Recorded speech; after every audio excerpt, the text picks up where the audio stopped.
Hello, and welcome to this special CUBE event where we are digging into AWS Pi Day and announcements around the data lake to lakehouse journey with Amazon S3 and Amazon SageMaker. I'm Rob Strechay, Managing Director with the CUBE Research, and in this episode, we're going to explore the accelerating enterprise adoption of data lakes and lakehouses, the rise of open table formats, such as Apache Iceberg, which is getting all of the press right now and leading the way, and how organizations are finding smarter, more efficient ways to manage their exploding data assets. So let's examine and uncover what's next in the data-driven enterprise. To help me do this, I'm joined by Andy Warfield, who's the VP and Distinguished Engineer with AWS Storage over at Amazon and the Amazon Storage team. Welcome on board. Thanks, Rob. Thanks for having me on. Yeah, it's great to talk to you. We haven't talked in quite some time, and S3 has really had a long, storied 19-year history, and we've seen incredible growth where it's storing over 400 trillion objects, which just boggles the mind if you think about it.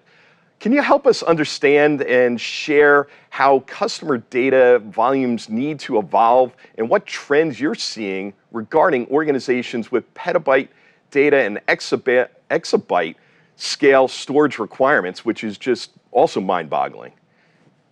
Yeah, for sure, Rob. I think a thing that's remarkable throughout all my time working on S3 is how S3 over 19 years has really followed where customers have taken us on stuff.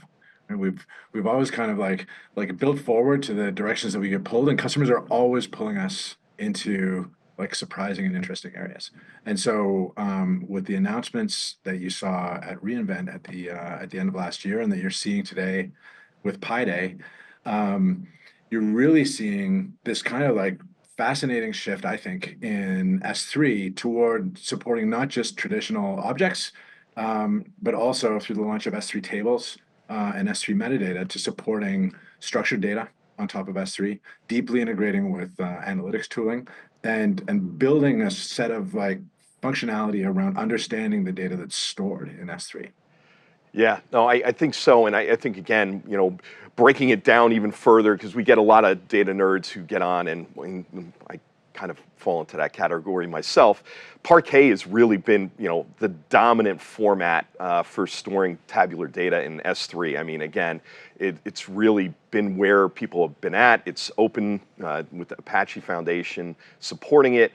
What are the advantages that you've seen in the widespread adoption, and what are some of the challenges that have really led to some of these announcements that you're making with dealing with Parquet files that are at that kind of scale, that petabyte and exabyte scale? Sure. Parquet has been around not quite as long as S3, but not far off. I think it's about 13 or 14 years old. Yes. Right? And it's kind of been, the bread and butter of how data lakes are built and how people have stored data originally with Apache Hadoop and then Spark. And so, the Parquet file format allows you to build a table as an object. And it has all sorts of internal optimizations inside it that allow queries to run a lot more efficiently on top of tabular data that's stored in that format. And so what we saw over the 13 or 14 years of Parquet being stored was tools like Apache Hadoop built connectors to be able to store Parquet in S3. The cloud really kind of stepped in as an awesome base for building data lakes.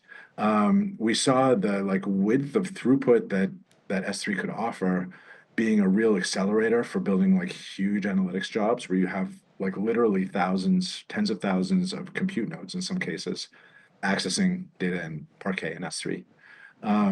And people building workflows where for log data, for all sorts of business data, you'd have producers just dropping those Parquet files into S3.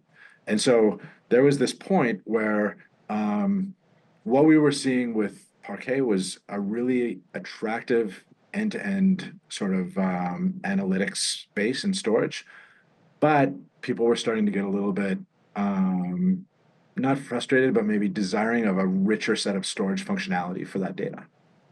Yeah, no, I think so. I think, again, being not only a data nerd but a storage nerd way back, I look at this and say this to me was one of the evolutions, and I think one of the big evolutions, and kind of really, I guess you could say, accelerated a lot of people competing not at the storage layer but more at the compute layer around this, is really Iceberg and Iceberg tables and table format.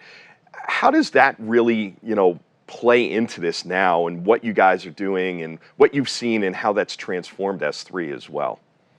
Sure. Well, the thing that you call out about the diversity of engines is totally right, and it's kind of been the premise of, Parquet initially, and now Iceberg, on top of S3. The thing that has really, I think, motivated a lot of the idea behind data lakes, and now the sort of lakehouse idea, is I'd like to be able to store my data in a format that allows me to continue to choose what tools I bring to work with it, and doesn't like limit my team's abilities to make their own calls on how they work with the data. And so with Parquet, what we were seeing was enormous data sets, building and growing, but it wasn't really a first-class table primitive. And what we saw in the original development of Iceberg as an open table format, coming out of Netflix originally through Apache, was a desire on top of S3 to go further with what a table was in the storage layer. And so Iceberg takes Parquet and it builds a really nice metadata layer on top of it that gives you a first-class table abstraction. It allows you to do schema evolution, adding, removing columns, allows you to do mutations on the table by inserting and deleting things, and it gives you this sort of snapshot and time travel ability. And so we, over about 3 or 4 years, saw a lot of quick growth on Iceberg in particular, to the point that a lot of the customers that were really using Iceberg at scale were coming to us and going, like, can you make this easier? Right? Because ultimately, Iceberg was a file format on top of S3. There's a whole bunch of work that just working against that file format, customers were having to do to manage it on their own, in terms of, reclaiming things that were deleted, compacting the lots of small Parquet objects that Iceberg creates to get performance back, and so on. And so that was really the thinking behind creating this like first-class S3 primitive in S3 tables, and really launching a managed Iceberg offering. Yeah, I think that to me was a key announcement back in at reInvent in 2024. It feels like yesterday, even though it was a few months back. How have you seen that really fundamentally with the customers shifted how they approach really S3 and how they're building their data lakes out? Is that really, again, helping them get more out of their analytic data and their assets, their data assets? Absolutely. I mean, I think we were like really pleased with the warm welcome that the S3 tables announcement got. We had customers being really, really excited about it, and we've just had this like the adoption's been really remarkable to watch. And we've had a lot of like strongly opinionated, votes for new features and improvements on it, which is awesome, because the team, like, they worked like crazy to get S3 tables out the door, and they really have not taken their foot off the gas in terms of addressing the things that the first round of customers have really flagged. And so in the period of time since, like you said, it's just yesterday, like the reInvent launch last December, here we are in March. But that's what you're known. That's what you guys are known for, is innovation. So I mean, what? Well, I mean, the thing on that, as a total aside, is we are absolutely known for innovation. We really drive to move fast, but on the storage services, we're also like, super careful. And durability and security are the first order of business on everything, and there's lots of reasons to go slower. And it's been really, really cool at S3 scale to see, launch like this continue to just have momentum. So we've done stuff like we've launched improvements on all of the APIs to make table creation simpler, to allow schemas to be specified up front. Really, making sure that we were filling out any gaps between what was there and what was in the Iceberg catalog API spec. we've just actually doubled down on our support for the Iceberg catalog spec. This is a little bit of a like nerdy piece, Rob, Okay. but I think you'll get a kick out of it. I But mean, we trust me, the people who are watching understand catalogs and understand why they're so important. And I know we'll talk about that a little bit later, but this is help people understand because get into the nerdy stuff here. This is Okay, great. for sure. Well, I mean, one aspect that's been remarkable in terms of an illustration of how fast Iceberg is moving as an open source sort of project, and as like a standard for working with tables, is that when we first started talking to some of our largest Iceberg customers, so folks like, Netflix and Pinterest, early on in like fleshing out what S3 tables was going to look like as a product. Um, all of the connections into Iceberg were through a set of like libraries, like code for each different sort of storage service that it talked to.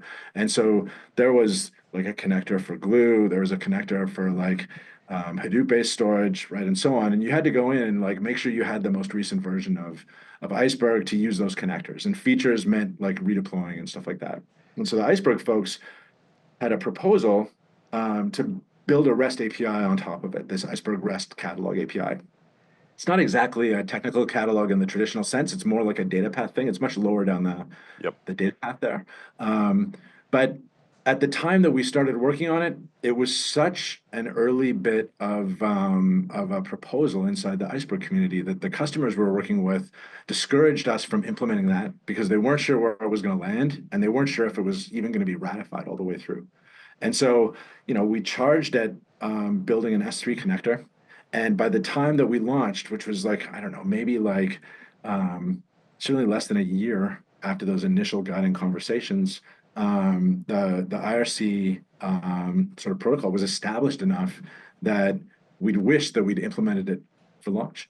And so that was one of the biggest things the team's done is they've gone through and soup to nuts, we've like built in IRC support, which means that all of the like tools that are emerging for Iceberg, right? The sort of like client libraries like PyIceberg and Polars and DuckDB, which we can talk about more, are all able to just work with S3 tables out of the gates.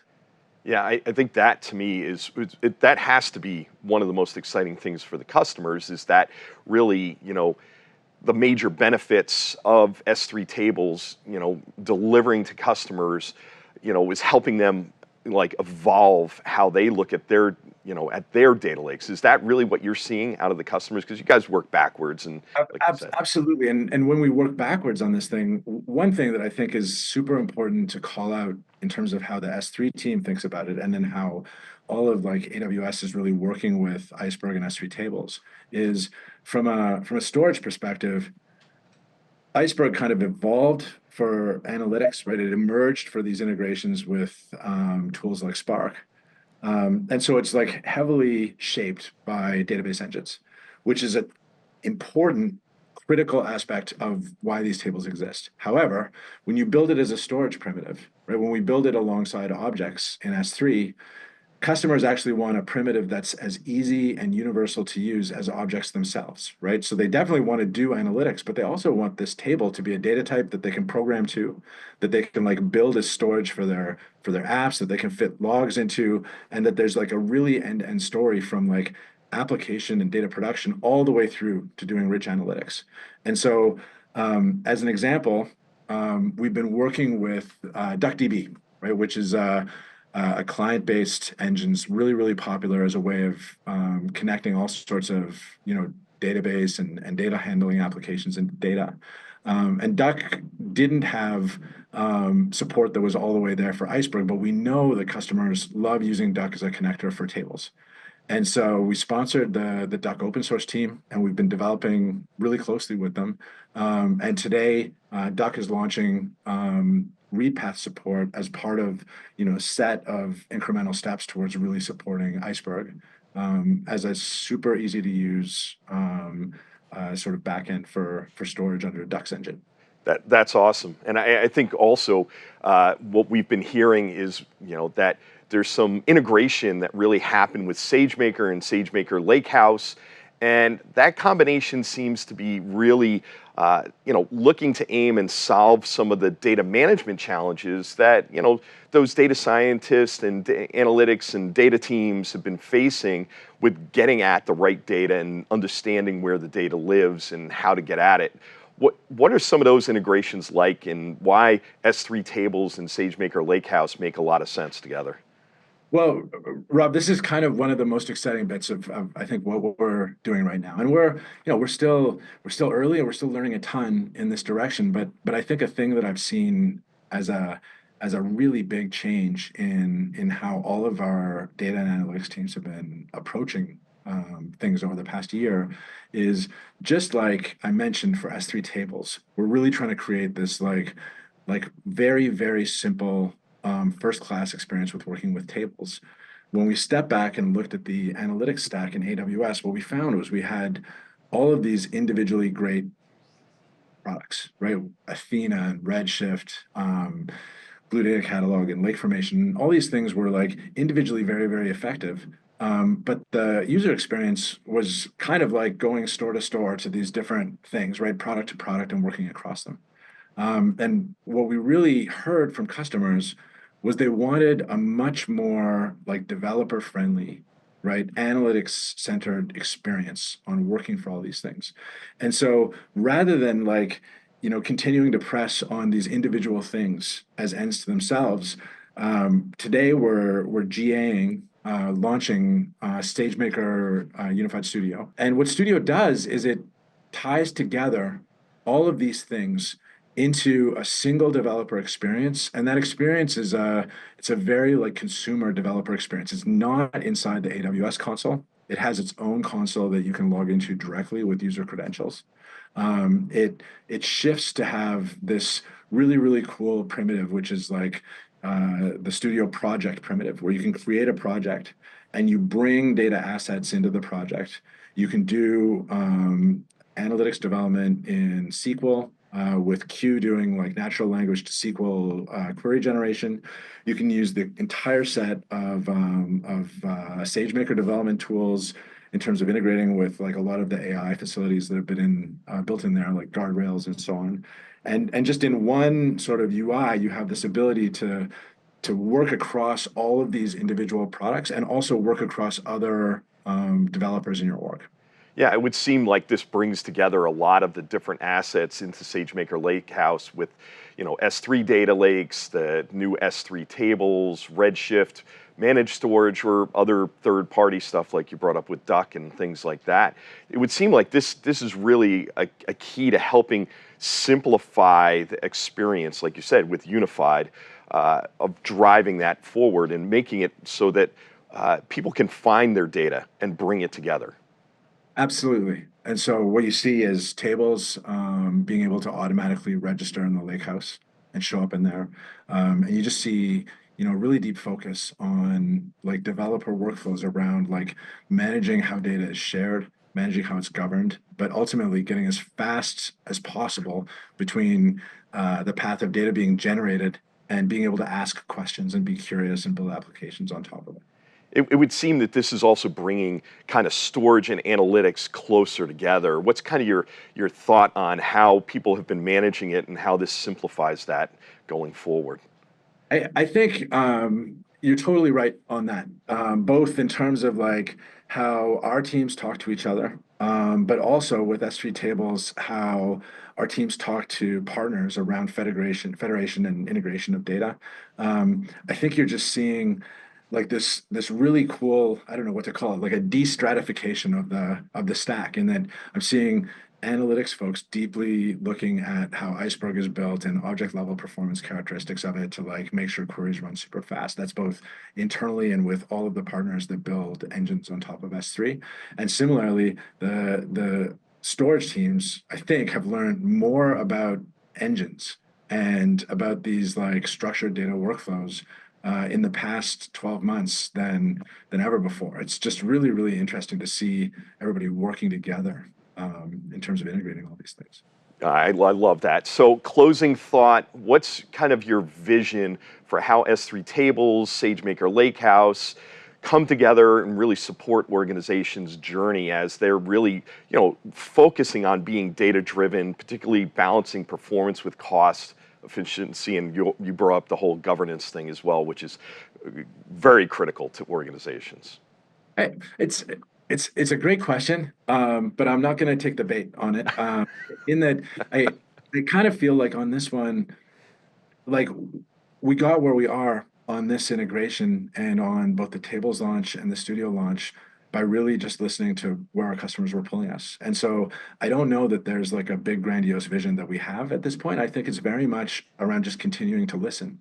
And I think we feel like we're early, but we've made a fundamental change on this space. And I think it's going to keep moving, like you said before, really, really fast. Well, Andy, I love it because, again, I don't, and I said this many times, I don't think AWS and Amazon get enough credit for working in the open source community and working with others and partners. And you guys are definitely doing that in S3 and working across the different services to bring a solution to organizations. I really appreciate that. I mean, especially with SageMaker Unified and SageMaker Lakehouse and S3 tables. I'm loving this stuff. I was one of the people who was a big fan of it when it was announced back, back in the almost the beginning of winter now. But it's really great to see it coming out, and I really appreciate you coming on board today. Well, thanks for taking the time to chat. It's always awesome to talk. Thank you all for joining us again. We're going to be digging in, getting another piece of pie on Pi Day here, talking more about SageMaker Unified Studio, S3 tables, SageMaker Lakehouse, and all how this is going to support your journey to analytics in better lakehouses and data lakes. Stay tuned, and we'll be back.